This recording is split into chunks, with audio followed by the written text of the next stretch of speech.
The Vatican's Grand Hall was buzzing with anticipation as everyone waited for a big announcement. At 88, Pope Francis, known for his bold moves and transformative leadership, had surprised everyone once again. "The Church needs to get ready," he said. People were speculating. Was this about his health, his retirement, or something even more significant? For over a decade, his papacy had broken the mold. But now, as the faithful held their breath, the Pope finally addressed what many had been wondering about in relation to his transformative papacy. At 88, Pope Francis has made a lasting impact on the Catholic Church. He took the helm during one of the most dynamic and divisive times since he became Pope in 2013, as the first Jesuit and Latin American Pope. Expectations were pretty low at first, but in just a few years, he changed the Church's priorities completely. Pope Francis tackled global issues that many felt were long overdue for some attention. His efforts to modernize the Church, while still holding on to its core beliefs, sparked admiration and controversy, and, most importantly, change. One of his standout contributions is Laudato Si', his 2015 encyclical about caring for the environment.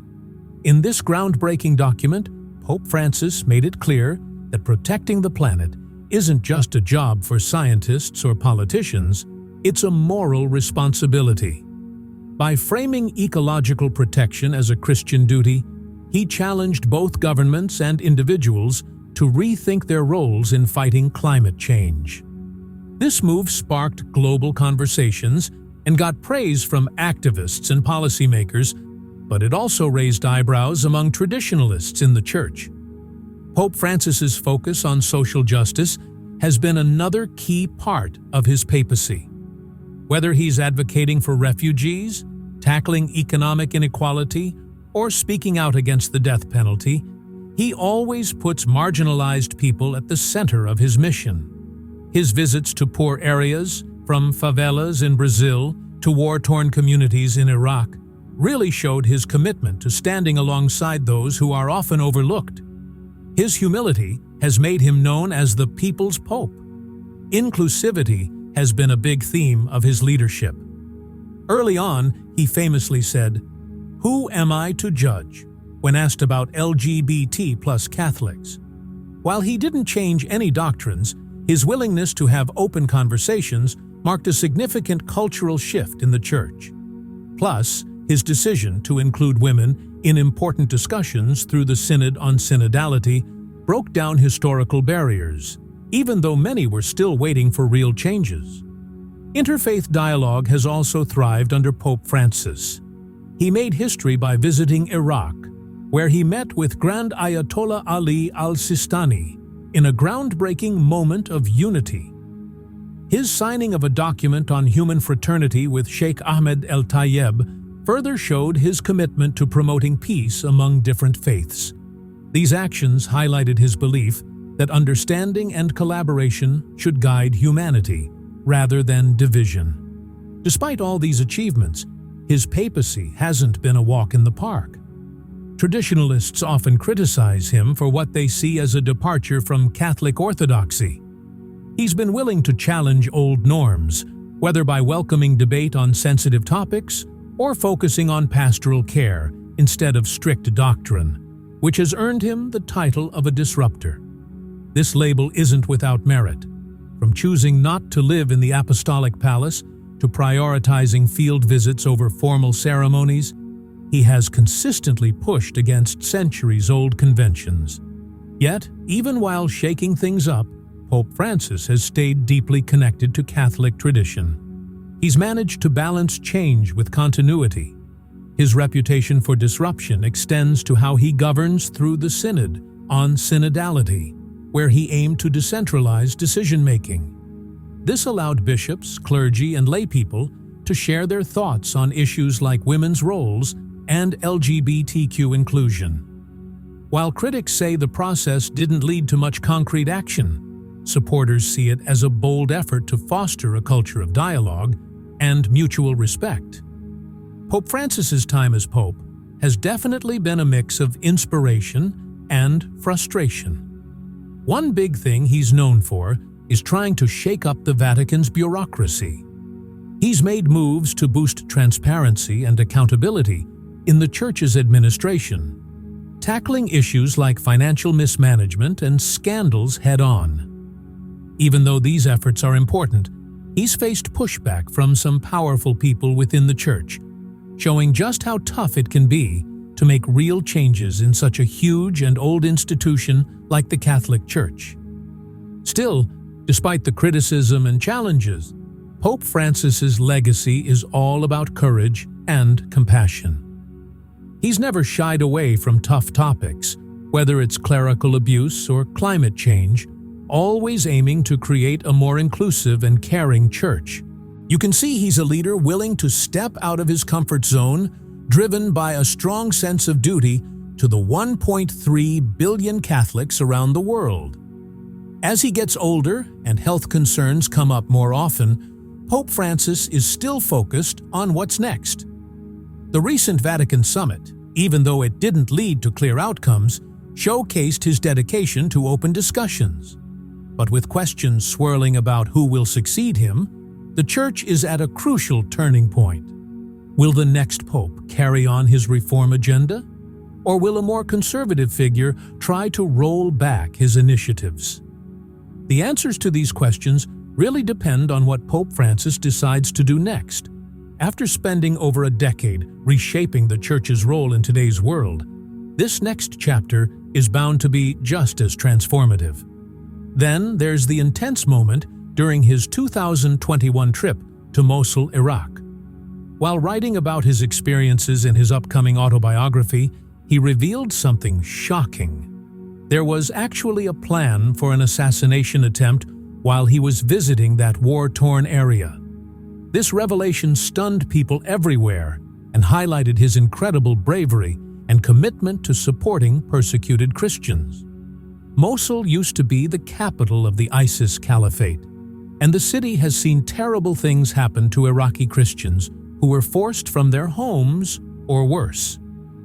Pope Francis's choice to visit such a devastated place was a bold move, especially since many people advised against it due to safety concerns. But he felt it was essential for the Church to stand with those who are suffering. He knew the threat was real as soon as his plane landed. British intelligence had picked up on plans by ISIS-affiliated operatives to launch a coordinated attack. There was a suicide bomber who was supposed to blend in with his entourage, and a truck loaded with explosives was set to go off nearby. But even with all these warnings, Pope Francis decided to go ahead with the visit.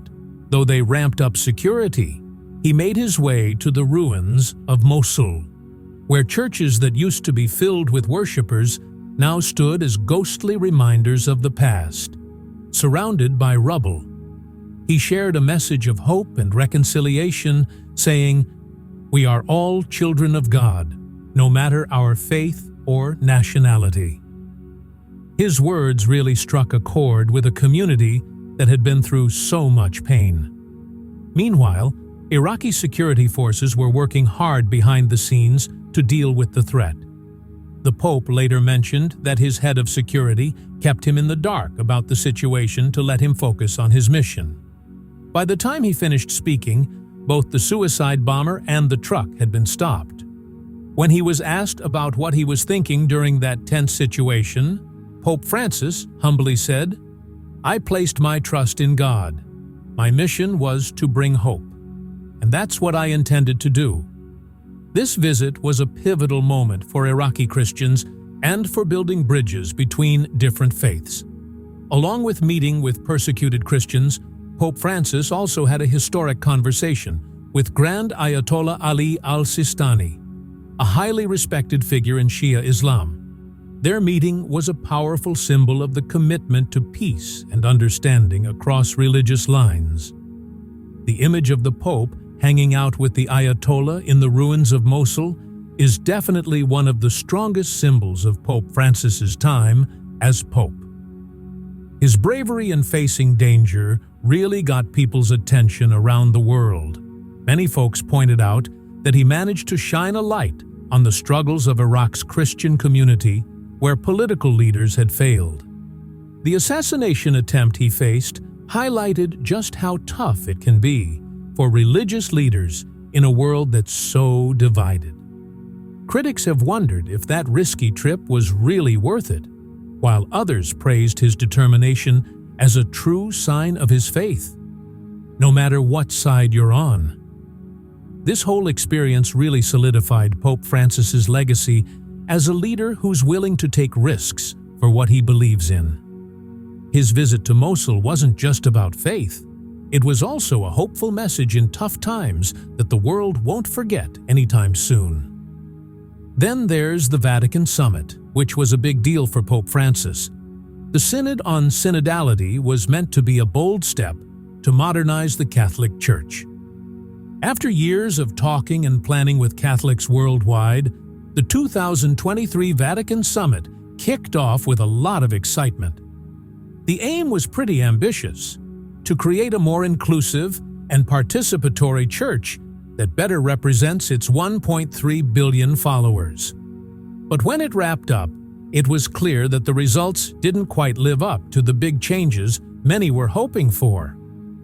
Pope Francis has always been about dialogue, and this synod was a clear example of that, bringing together people from over 110 countries, including bishops, clergy, laypeople, and, for the first time, women with voting rights. It showed the Pope's commitment to inclusion. The summit tackled some hot-button issues like the role of women in the Church, LGBTQ+ inclusion, and how the Church is governed. By opening these discussions, the Pope wanted to make the Church more in tune with today's realities. But the outcomes showed just how tricky it is to bring about real change in an institution that's so steeped in tradition. While the final document acknowledged that women should have more leadership roles, it didn't go so far as to recommend ordaining them as deacons. Advocates for gender equality were understandably frustrated, feeling like it was a missed chance to tackle deep-rooted inequities. Catherine Clifford, a voting member of the Synod, said, "The document reaffirms that women are heard, but it doesn't take the next step." For many, this was a sign of how slowly things are changing under Pope Francis. It painted him as a leader who's willing to talk, but hesitant to push the envelope. The summit's take on LGBTQ+ inclusion also left a lot to be desired. The final document only made vague mentions of those who feel left out or judged for their identity, without offering any real measures for welcome or reconciliation. LGBTQ+ advocacy groups called the document insufficient, with Marianne Duddy Burke from Dignity USA labeling it a failure to address the real harm experienced by LGBTQ+ Catholics. Even though Pope Francis has personally advocated for compassion towards LGBTQ+ individuals, the cautious language from the Synod highlighted the challenge of balancing progressive ideas with traditional beliefs. Traditionalists were skeptical about the summit even before it began. Many saw the whole synodal process as a threat to the Church's core teachings and worried it would undermine established doctrines. Pope Francis's focus on dialogue and decentralization is a big change from the more hierarchical papacies of the past, which has drawn criticism from conservatives. Some viewed the inclusion of lay participants and women with voting rights as a threat to clerical authority. Ironically, though, these critics weren't entirely unhappy with the summit's lack of groundbreaking changes. They saw it as a way to protect against what they thought was too much liberalization. Now, Pope Francis is gearing up to address questions about who might succeed him, and the outcomes of the Synod raise some important questions about the Church's future. Will the next Pope continue to prioritize dialogue and inclusivity like Francis? Or will things swing back toward conservatism? The answer to that will definitely shape the Church's path moving forward. As for how a new Pope gets elected, it's a process packed with history, tradition, and a bit of secrecy that has been shaping the Catholic Church for over 1,000 years. Now that Pope Francis is hinting at who he might want as his successor, the world is reminded of the complicated and often dramatic journey of selecting the next leader of the Catholic Church. This age-old process is now facing modern challenges that reflect the complexities of our diverse and fast-changing world. The way popes are chosen has changed a lot over the years. In the early days of the Church, popes were picked by popular vote, which fit the more communal vibe of early Christianity. But as the Church grew and gained power, that method became pretty unmanageable. You know, the whole process of electing a pope has had its ups and downs over the years. It all started getting messy with disputes and rival claims, leading to the rise of anti-popes, basically folks with competing but illegitimate claims to the papacy. Things took a turn in 1059 when Pope Nicholas II decided to shake things up by saying that only the College of Cardinals could elect the Pope. This move really cut down on outside influences from the aristocrats and secular rulers in Rome. Fast forward a few centuries, and by 1274, they had refined the process even more, culminating in what we now know as the Conclave. Under Pope Gregory X, they made it so that cardinals had to meet in secret to choose a new pope, which helped keep outside pressures at bay and sped up the election process. The modern conclave is based on these medieval practices, but has seen some tweaks along the way. For instance, the two-thirds majority rule introduced in 1179 is still a big deal, ensuring that there's a solid consensus among the electors. There have been other changes too, like the rule from Pope Paul VI in 1970 that limits voting cardinals to those under 80. This was to make sure the participants are active and capable in making decisions. When a pope dies or steps down, the race to elect a new one kicks off within 15 to 20 days. The cardinals gather in Rome, and at most, there can be 120 of them. They go into seclusion in the Sistine Chapel and take an oath of secrecy to keep the process honest. The voting is quite the ritual. They get ballots, fill them out privately, and then hand them over to officials. The results are counted and recorded, and each vote is burned to let the world know what's happening. Black smoke means no pope has been chosen yet, while white smoke signals that a new pope has been elected. This moment has fascinated people for ages. Even though the ritual itself hasn't changed much, the vibe in the conclave has evolved. Pope Francis has really changed things up by appointing a lot of cardinals, especially from places that haven't had much representation in Vatican politics. His choices show he's all about making the Church more inclusive and diverse on a global scale. Now, the cardinals come from Asia, Africa, and Latin America, which makes things a bit more complicated. They each bring different views influenced by their backgrounds, which can make it tricky to find common ground, especially on hot-button issues like church governance, LGBTQ+ inclusion, and women's roles. Plus, there's the whole influence of Pope Francis himself. While he hasn't outright picked a successor, his choices for the College of Cardinals seem to be steering the Church's future in a direction that aligns with his reformist ideas. He's made sure that his vision for a more inclusive and pastoral church stays in the conversation. But as we've seen before, those electors can be full of surprises. Sometimes they pick someone who's a total 180 degrees from the last pope. The secrecy of the conclave adds to the tension. The cardinals are cut off from the outside world and can't talk to anyone beyond the Sistine Chapel, which is meant to keep their decisions focused on prayer and discernment rather than outside influences. You know, it really gets people talking and speculating. Journalists and Vatican followers are always keeping an eye out for any signs of internal drama or alliances. And let's not forget about age, which is becoming a big topic in modern papal elections. With people living longer and medical advances keeping older folks active, the age of the electors and candidates is definitely on people's minds.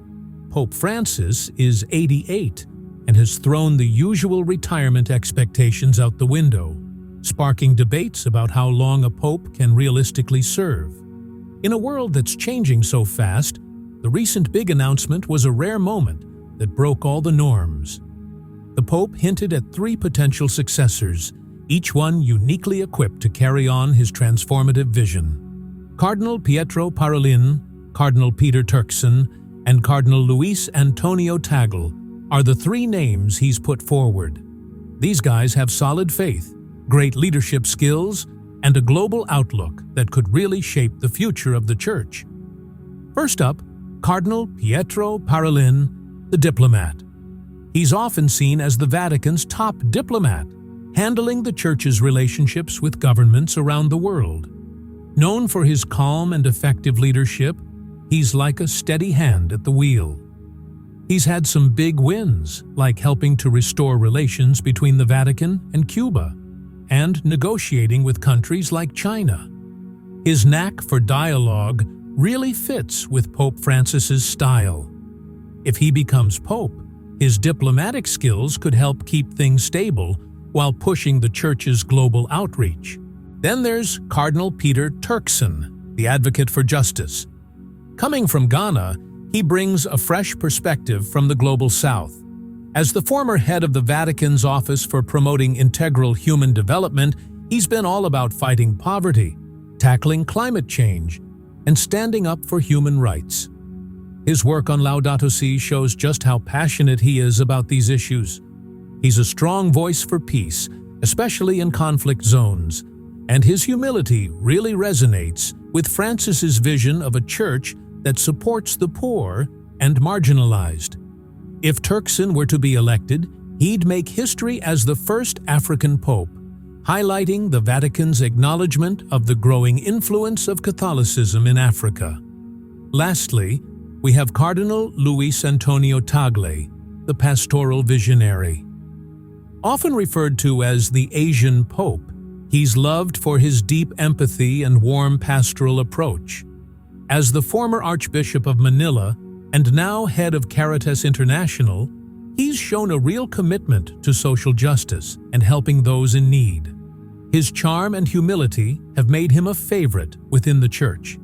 He's great at mixing tradition with modern ideas and tackling tough theological questions while staying connected to everyday people. If he were to take the papacy, it would mark another groundbreaking choice, showing that the Vatican is recognizing the rising importance of Catholicism in Asia. Plus, his language skills and cultural understanding would help him connect with Catholics around the globe, making him a perfect fit for a church that's going global. Pope Francis even mentioned Cardinal Tagle when he said he's the one. It really feels like we're on the brink of a new era for the Catholic Church. The next pope is going to inherit a church that's been shaken up by Francis's bold moves, but it's still pretty divided on a lot of big issues. Whether the new leader sticks with Francis's legacy or goes in a completely different direction is going to have a huge impact on the Church's future. If the new pope leans into Francis's priorities, we might see more focus on pastoral care and getting involved globally. People like Cardinals Peter Turkson and Luis Antonio Tagle really represent that vision. Turkson's push for justice and sustainability fits right in with Francis's commitment to the environment and social issues. Plus, he really connects with marginalized communities. He echoes the Pope's message of inclusivity. If the new Pope continues Francis's policies, it could help the Church stay relevant in conversations about climate change, poverty, and interfaith harmony.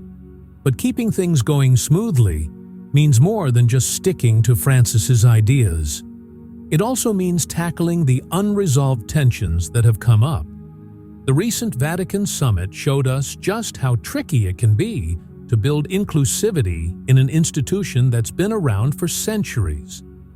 The new Pope will have to handle these divisions carefully to make sure that dialogue and reform don't push away those who care about the Church's traditional teachings. On the flip side, the next pope could take a different route and steer the Church back to its traditional roots. This might appeal to Catholics who think Francis's reforms have strayed too far from core teachings. A more conservative leader might focus on clear doctrine and keeping liturgical traditions alive, while also setting solid boundaries on hot-button issues like women's ordination and LGBTQ inclusion. While this might make traditionalists happy, it could turn off younger folks and Catholics in growing regions. For a conservative pope, the challenge will be keeping the Church united, while also addressing a diverse and global congregation's concerns. Finding that balance will be key to maintaining stability during these rapidly changing times. No matter how closely they align with Francis's legacy, the next pope will have to face the modern challenges that the Church is dealing with today. From falling attendance in Western countries to the rise of digital culture, the Church really needs to connect with younger generations and find new ways to engage a tech-savvy audience while making Catholic teachings relevant in this digital age.